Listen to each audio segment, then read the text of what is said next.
Welcome back to computer aided design for absolute beginners.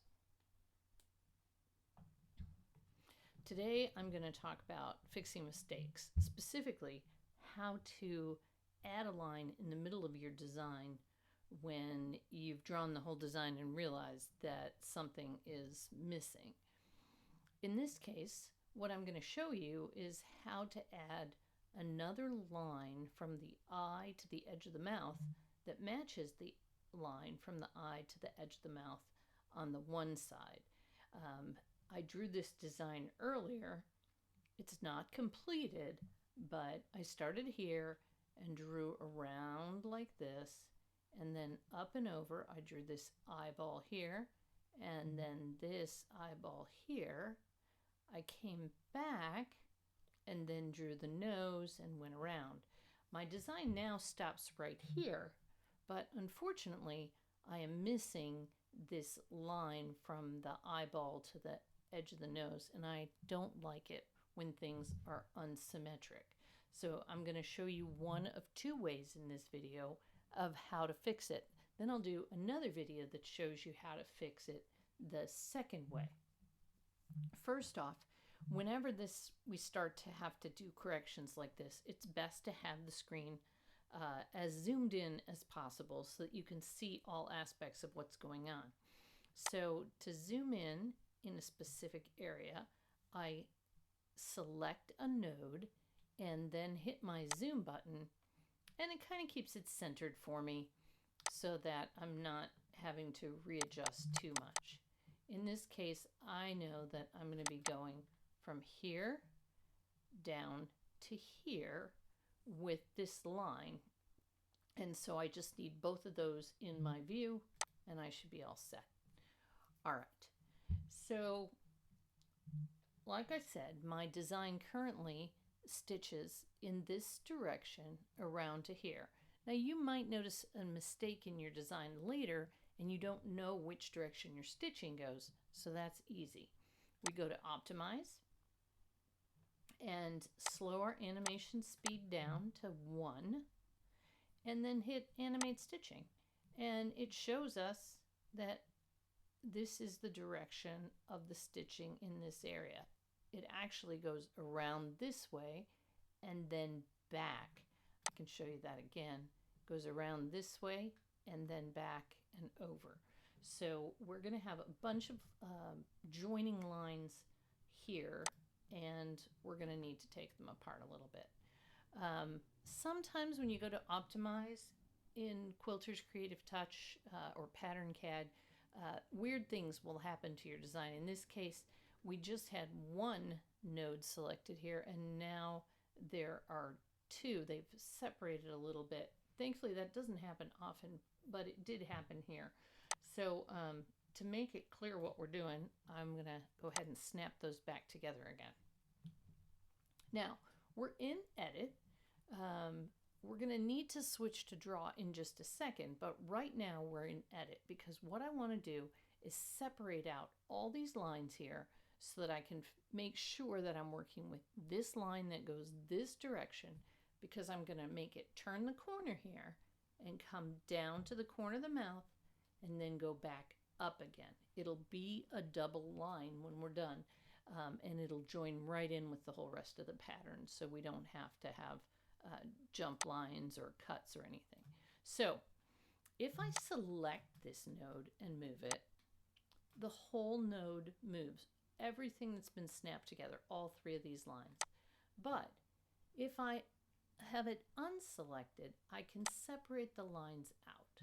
We'll pull this one over here and pull that one over there and this one over here. And now I have my line that I know shows this direction. If I was confused about it, it'd be no problem. I could go back to Optimize. I'd zoom in a little bit because it's confusing when you're not zoomed in.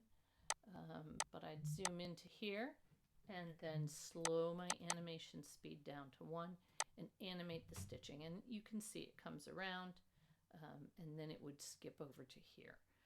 You can also tell because it's all part of number 1, and the beginning of number 1 is here. So there's that green dot that begins segment number 1, and that's all in segment number 1 when I highlight it. And so you'd know that that was the correct direction of the stitching. So now we have a line that goes here, but we want it to come down here and then go back again. But we don't have enough nodes to do that. In order to do that, we need 2 more nodes. We need the node that comes down and snaps here, and then we need the node that defines the line that goes back up. It's super easy to do in 2 different ways. First, we're going to select the ends of this line, which we need 2 nodes added to. We're going to come over here on the right hand side to these choices that we have, and we're going to select Insert, and there we get a new node. Then we're going to select 2 nodes again. We want another node inside there, so we select Insert. Now we can come back and grab this node, the first one we made. Yeah, that's not the one I want. Sorry. We're going to grab the second one we made and drag it all the way down here. I don't want it to go there. I want it to go to the corner of the mouth. Right? And then this node needs to be moved. If I tried to move it now, I would also move this node because it's also selected. This is one of the bigger mistakes that I find that I make.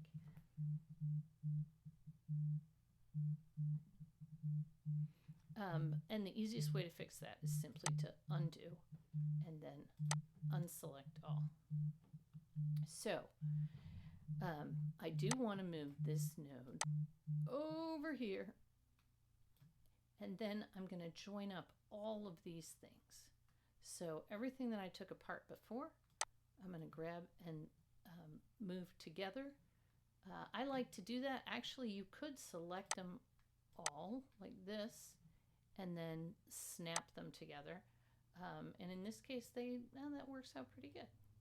So now I have a line that goes around here, down, back up, and then finishes the rest of my design. I've added that extra design in there. We can look at Optimize, and we can see when, again, we slow down the animations, we go around, it goes this way, then down here, then back up and finishes. You can see, though, that that's kind of messy. The easiest way to fix this messiness is first, we want to snap these 2 points together. We're going to snap selected, and that way they're joined here. And then the second thing we want to do to make this line all one instead of 2 separate lines is we right click, we go to line type. I usually draw with splines, so I'm going to select spline, and it snaps those 2 lines together. Then by selecting the handles, we can move the line however we want to move it.